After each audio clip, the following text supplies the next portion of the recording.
What if I told you that the most beloved entertainment figures of 1970s Britain, the household names that entire families trusted, the people who made you laugh every single week, were hiding something so calculated, so deliberate, so systematically protected by the institutions around them, that it took nearly half a century for the truth to emerge? And here's the thing that keeps historians up at night: it wasn't a secret. It wasn't hidden. The people in power knew. Some of them knew for decades. They simply chose not to look. In the next 45 minutes, I'm going to walk you through 15 cases that fundamentally changed how Britain understands its own entertainment history. This isn't tabloid gossip. This isn't speculation. These are documented, verified, often harrowing accounts that expose a culture so embedded in deference to celebrity that it functioned quite literally as a guarantee of impunity. By the end of this video, you'll understand why one institution's silence was complicit in crimes, why talent and character are not the same thing, and why the golden era of entertainment isn't quite as golden as we've been led to believe. Stay with me. Section 1. The framework why this matters. Before we dive into these 15 cases, we need to establish something crucial. This isn't about revisionist history. It's not about tearing down icons for sport. And it's definitely not about pretending that the work these people produced disappears because of what they did behind closed doors. Here's what this is about: truth. The year is 1970. Britain is in the middle of one of its most fascinating cultural moments. The BBC is at the absolute peak of its influence. Television ownership is nearly universal. Saturday night isn't something you go out to find, it's something that happens in your home, with your family gathered around a single screen, because there genuinely isn't anything else competing for your attention. The personalities who hosted that programming? They're not just entertainers, they're institutions, national treasures, the faces you invited into your living room every single week, the voices you trusted. Think about that for a second. You trusted them. Your children watched them, and in many documented cases, that trust was a calculated mistake. Now, this is where the story gets complicated, and it's also where most historical accounts do what I call the neat resolution. They acknowledge the problem, they express appropriate shock, and then they move on. Case closed. But that's not how this actually works. The reason these cases matter, the reason they've become central to how we now understand British entertainment history, is because they expose something far more systemic than individual moral failures. They expose a culture, a specific institutional infrastructure that didn't just tolerate abuse. It engineered conditions that made abuse not just possible, but, in a deeply uncomfortable way, protected. Think about the incentives at play.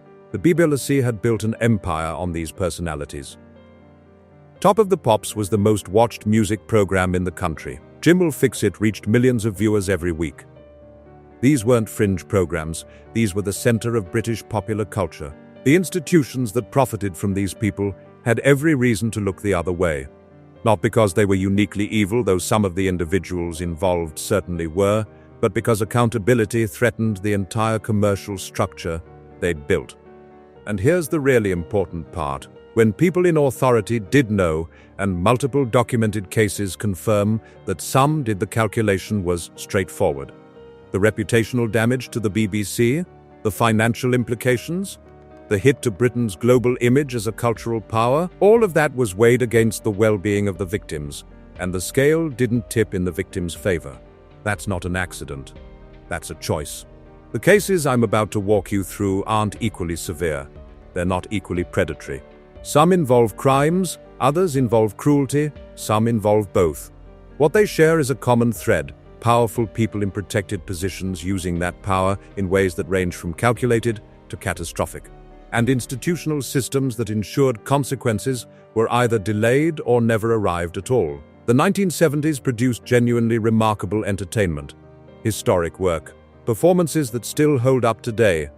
That doesn't disappear from the record when we acknowledge what was happening behind the cameras, but neither does this.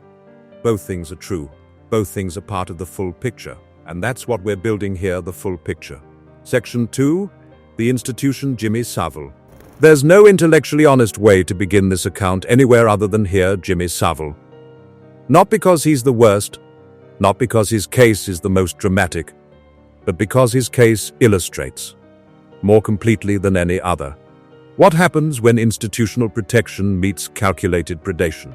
In the 1970s, Jimmy Savile wasn't famous. That word doesn't even come close to capturing what he was. He was a national institution. The tracksuit's eccentric, intentional, designed to make him instantly recognizable. The platinum blonde hair, the tinted glasses, the cigar that was never not in his hand.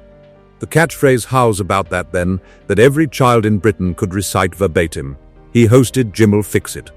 You know the format. Children would write in with wishes, dreams, things they wanted to accomplish, and Savile, with millions watching, would make those dreams happen. On camera. With genuine warmth, with what appeared to be authentic generosity. Beyond television, he ran marathon fundraisers. He raised millions for Stoke Mandeville Hospital. He cultivated relationships with the royal family. He sat comfortably within the highest levels of the British political establishment. He received a knighthood from the Queen, a papal knighthood from the Vatican. By every measurable standard, fame, influence, institutional protection, public trust, philanthropic reputation, Jimmy Savile was untouchable. It was all a mask. Following his death in October 2011, the Metropolitan Police launched Operation Yewtree. What emerged from that investigation, and from the subsequent Smith Review published in 2014, remains staggering in its scale and its precision. Over 450 documented victims. Investigators have stated plainly that the actual number is almost certainly higher. Crimes spanning 4 decades. And here's the part that matters for understanding how this culture actually worked: the mechanism of access. Savile's position at the BBC gave him something that very few people possessed, essentially unchecked access. He could move through studios, dressing rooms, production corridors, spaces that the general public never saw. He had authority, he had trust, he had the implicit protection that came with being a national institution. But his access to vulnerable people came through another channel: his charity work. He didn't volunteer at Stoke Mandeville, Broadmoor High-Security Psychiatric Hospital, and Leeds General Infirmary out of altruism. The public image suggested generosity. The reality was calculated access to the most vulnerable people imaginable. Patients with severe disabilities who couldn't remove themselves from harm. Children in hospital wards. People whose circumstances made them, in the most brutal sense, unable to protect themselves and unable to be believed if they tried to report what happened to them. This is a crucial detail. Savile engineered his own system of impunity. He didn't stumble into a protected position and then abuse it. He built that position for the express purpose of accessing victims. Former colleagues at the BBC have subsequently confirmed publicly and on the record that there were people within the institution who knew or who had strong enough reason to suspect. And they said nothing. Why? The culture of deference to celebrity that defined British broadcasting in the 1970s didn't just tolerate Savile's crimes, it protected them structurally. If you worked at the BBC and you raised concerns about someone like Jimmy Savile, you were raising concerns about the BBC's most valuable asset. You were questioning an institution. You were swimming against a current so strong that most people simply didn't bother. Savile was untouchable. He knew it. And he exploited that knowledge with a consistency and a coldness that no honest account of this period can minimize. The tragedy is that it took 50 years and his death before the full picture emerged. The victims waited decades. Some didn't live to see any form of public acknowledgement. Section 3. The charming predator Clement Freud. Jimmy Savile represents the predatory extreme. But there's another type of case that's equally disturbing in its own way, because it demonstrates how completely the British establishment could protect those within its circle. Enter Sir Clement Freud. On the surface, Clement Freud represented everything the British establishment valorizes. He was a celebrated chef and food writer, a serving member of Parliament, a regular panelist on Radio 4's Just a Minute, a show that was essentially a fixture of British broadcasting for decades. His dry, sardonic wit was beloved. His intellectual credentials were impeccable. He carried the weight of one of the most famous surnames in Western intellectual history. He appeared to be, by every available indication, a thoroughly respectable man of considerable accomplishment and irreproachable public standing. In 2016, an ETF documentary brought forward something different: witness testimony. Documented evidence, a pattern of predatory behavior toward children dating back to the 1970s. Here's what makes the Clement Freud case particularly revealing. The mechanism of protection wasn't institutional, in the way Savile's was. It was something more subtle and, in many ways, more effective. Freud had spent decades cultivating a public persona of trustworthiness. The grandfatherly figure, the wit, the intellectual, the member of parliament, the knight of the realm, every credential the British establishment could confer. And he used that persona as a weapon. The warmth wasn't incidental to his crimes, it was the tool by which he committed them. The public face was the mechanism of access. The trustworthiness was designed, the respectability was engineered. Think about how that actually functions in practice if you're a parent in 1970s Britain and you meet Sir Clement Freud, a man with a knighthood, a man on the BBC. A man whose name carries the weight of intellectual history. Your default position isn't suspicion. It's deference. It's trust. That trust was a calculated mistake. What makes the Freud case so significant in this broader narrative is that it illustrates something crucial. Institutional protection doesn't always look like institutional protection. Sometimes it looks like respectability. Sometimes it's the accumulated weight of credentials and social position that creates a kind of psychological immunity to suspicion. The documentary that finally exposed Freud's conduct emerged only after his death. The accountability came only because independent producers were willing to ask questions that institutions with vested interests had declined to ask while he lived. That's not an accident, that's a pattern. Section 4. Top of the Pops and the Collective Network. If Jimmy Savile represents individual predation protected by institutional structures, and Clement Freud represents how respectability can function as a weapon, then Top of the Pops represents something more systemic.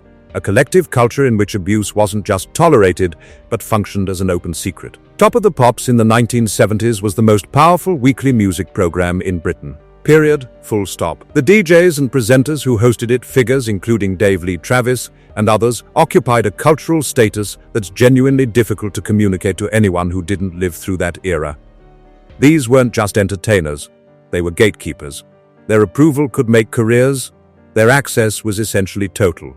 And within the BBC, they were treated with a deference that placed them, in practical terms, beyond ordinary accountability. When Operation Yewtree investigations emerged in the 2000s and 2010s, they documented something that the Smith Review's findings about Savile hadn't quite captured: a collective structure. The backstage areas of BBC studios. Teenage girls brought backstage under false pretenses. Young fans who were too starstruck, too young, or too overwhelmed by the environment to understand what was being done to them, or that they had the right to refuse. But here's the crucial detail.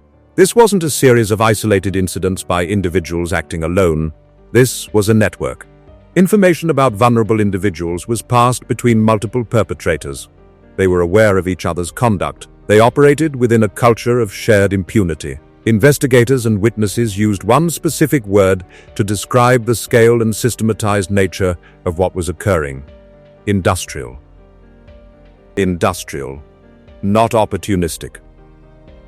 Not incidental. Industrial, the culture of silence that surrounded Top of the Pops, wasn't maintained through institutional neglect, it was maintained through deliberate choices. The performer's power. Industry complicity.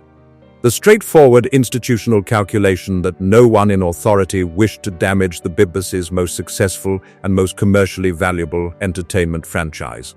Think about that incentive structure. The BBC had invested enormous resources in Top of the Pops. It was ratings gold. It was cultural prestige. It was the vehicle through which the entire music industry operated. Damage to Top of the Pops was damage to the BBC's commercial viability. And so, the choice was made: protect the franchise, not the victims. When these facts finally emerged publicly, decades later, the damage wasn't merely reputational. It broke something in the collective memory of an entire generation that had trusted what it was watching. Children had watched Top of the Pops. Young people had gone backstage.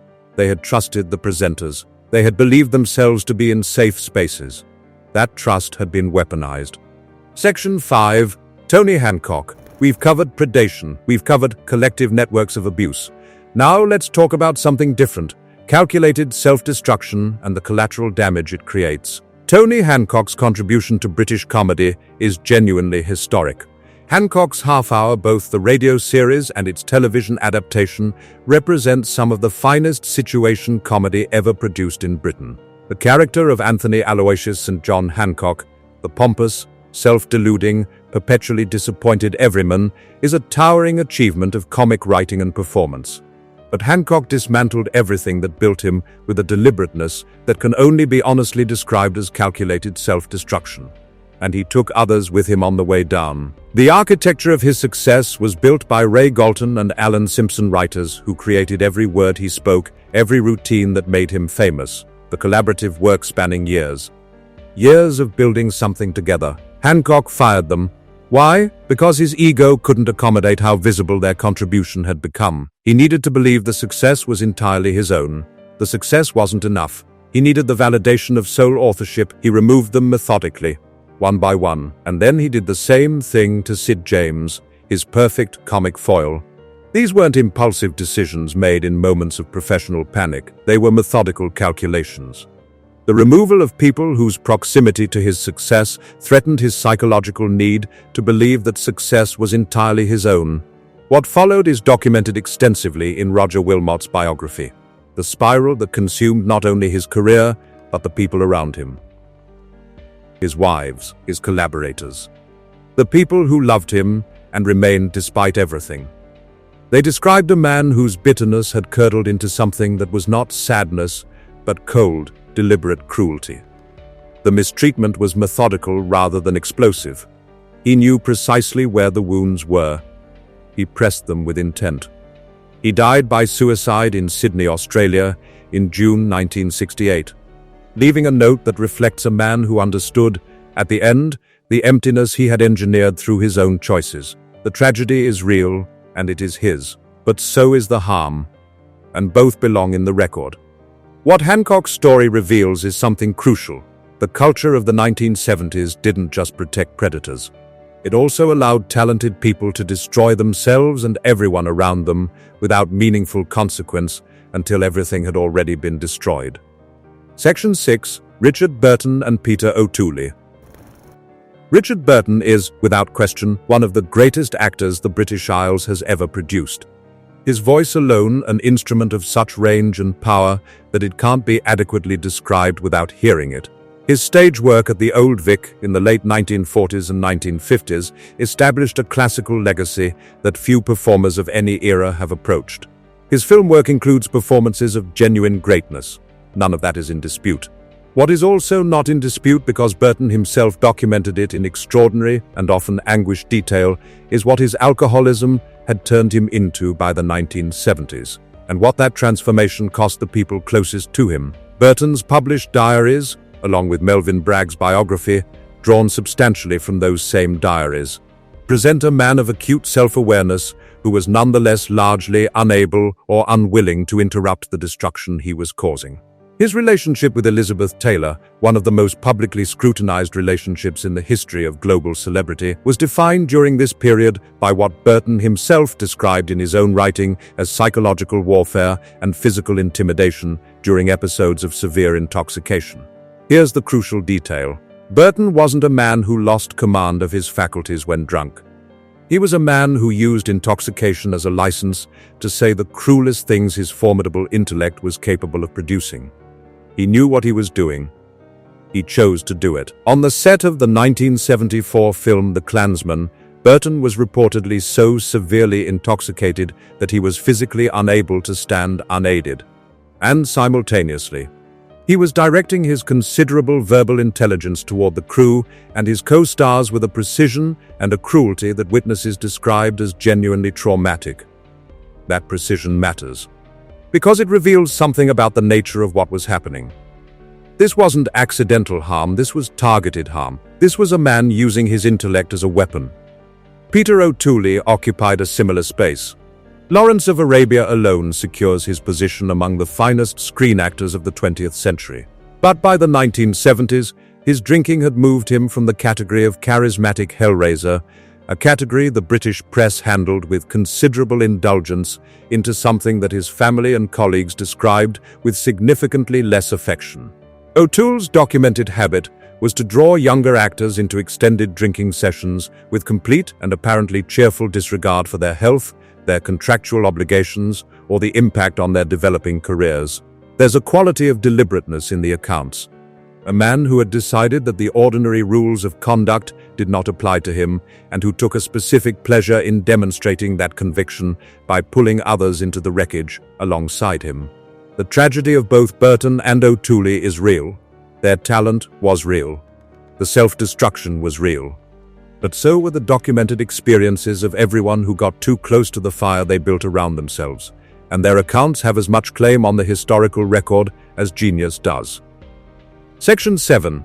Oliver Reed and others. Oliver Reed in the 1970s was a legitimate force of British cinema. Oliver, The Devils, The Three Musketeers, he carried every film he was in with a magnetic, dangerous energy that was genuinely rare and genuinely powerful. He was also, by extensive documented account, genuinely dangerous, not in the romanticized devil-may-care Hellraiser sense that his publicists preferred, in the straightforward sense of a man who created serious fear in every environment he occupied. He started a restaurant brawl that ended with him being stabbed. He would strip naked in public spaces and physically harass people who found themselves unable to extricate themselves from the situation.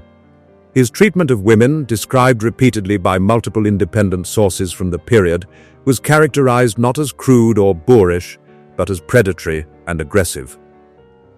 On film sets, Reed created what witnesses consistently and repeatedly called an atmosphere of fear. His requirement that everyone drink with him, cast, crew, directors, producers, wasn't a social invitation. It was a dominance ritual. Those who declined were subjected to physical and psychological pressure that multiple accounts describe as sustained intimidation. Reed wasn't simply a large man who drank too much and got loud. He was a man who used his physical size, his professional status, and his documented capacity for unpredictable violence to control every environment he entered. The people who worked around him did so in the knowledge that the atmosphere could turn without warning at any moment. That knowledge, maintained over the course of an entire production, constitutes a specific kind of harm, and Reed wasn't alone in this category. Bill Maynard, Stuart Granger, these were men who understood that power in a professional hierarchy could be weaponized, not through dramatic outbursts, but through sustained, methodical pressure, through targeted humiliation of people positioned beneath them, through the systematic use of their professional standing to damage the confidence and prospects of those who had no means of fighting back. What's significant about these cases is that they reveal a pattern. The 1970s British entertainment industry created conditions in which powerful people believed they were untouchable. And for a very long time they were correct. Consequences, when they came at all, were delayed. Often they never came. And the people who suffered bore the cost in isolation, with no institutional support, no public acknowledgement, and often no belief that anyone would listen if they tried to speak. Section 8.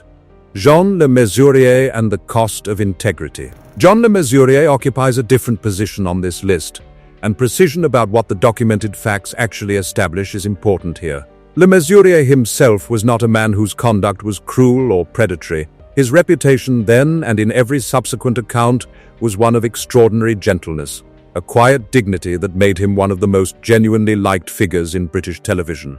His performance as Sergeant Wilson in Dad's Army is a masterclass in understatement and warmth. What his story exposes is the culture around him. His third wife, Joan Mallin, entered into an affair with Tony Hancock, a man who was both Le Mesurier's friend and one of the most famous people in British entertainment. This wasn't a private failing contained within those directly involved. It became known within the industry. And what documented accounts from the period describe is not merely the standard human complexity of infidelity, but a specific cultural texture. A world in which Le Mesurier's decency and his loyalty were treated by those who should have known better as weaknesses to be exploited rather than qualities to be respected. Hancock, even in the final deteriorating period of his life, was by account still wielding the situation as a means to cause pain to Le Mesurier. creating humiliation, engineering situations designed to maximize damage. Le Mesurier, by vivid contrast, responded publicly with a graciousness that was widely noted at the time. And in context, that graciousness makes the behavior of those around him appear all the more deliberate and all the more calculated. His story is the story of what happened to genuinely decent people in that world. It belongs in any honest account of the era precisely because the decency was real and the cost it exacted was real. This is an important case because it illustrates something about the culture that we haven't quite captured yet. It didn't just protect predators. It also exploited the decent, punished the principled, and rewarded the cruel. Section 9. Sid James and Barbara Windsor. Sid James, as the lovable, leering everyman of the Carry On films, is a legitimate piece of British comedy history. The laugh alone is cultural property. The films reflect a specific and now vanished texture of working-class British humour, and James was their beating heart. The reality of his conduct toward his co-star Barbara Windsor, however, is documented extensively both in Windsor's own autobiography and in the historical record of the Carry On productions, and it demands honest treatment. James's pursuit of Windsor was not, by her account or by the consistent accounts of witnesses to the productions, romantic in any straightforward sense. It was a sustained campaign of pressure, monitoring, and psychological manipulation conducted from a position of significant professional power. He used his status as the franchise's top male star to ensure that Windsor was repeatedly cast in productions alongside him. Not, she has stated clearly and publicly, out of professional admiration, but as a mechanism for maintaining constant proximity to her. When Windsor declined his advances, the documented response was not acceptance. It was escalation. It included explicit threats against her career. By her account, it included threats of self-harm directed at her as a form of emotional coercion, using the threat of his own destruction as leverage to override her refusal. This is a specific type of psychological warfare, using vulnerability as a weapon, making your suffering contingent on the other person's compliance. That's not passion. That's not romantic persistence. That's manipulation designed to strip someone of agency. Beyond his treatment of Windsor, James's gambling addiction produced a documented pattern of borrowing money from production crew members, working-class people on standard industry wages who had no practical ability to refuse a request from the production's biggest star, no recorded intention of repayment. This pattern left multiple people in genuine financial difficulty, while James continued to live at a standard of comfort they could not have imagined. His warmth on screen was real. What he did with his power off it is also real. Both facts belong in the record. Here's what we've established across these cases. The 1970s in British entertainment produced some genuinely remarkable work. Historic performances, music that changed the landscape, television that remains, on its own terms, genuinely powerful. That work doesn't disappear from the record when we acknowledge what was happening behind the performances that nation was watching every week with absolute trust. But neither does this. 15 cases.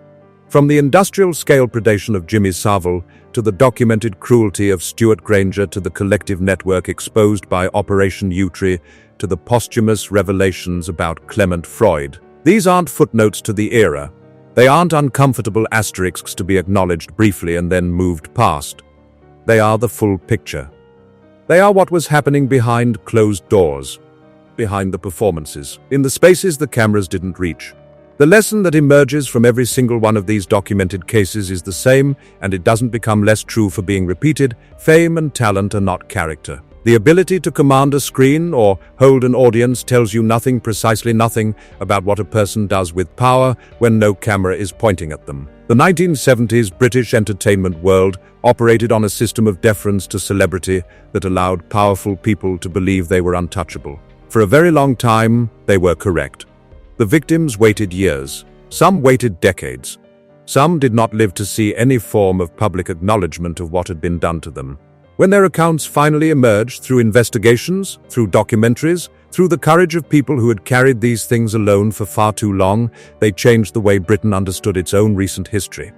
That understanding is the very least they are owed, and it's the lens through which we need to look at this entire era, not the sepia-tinted version. Not the revisionist mythology. The full picture,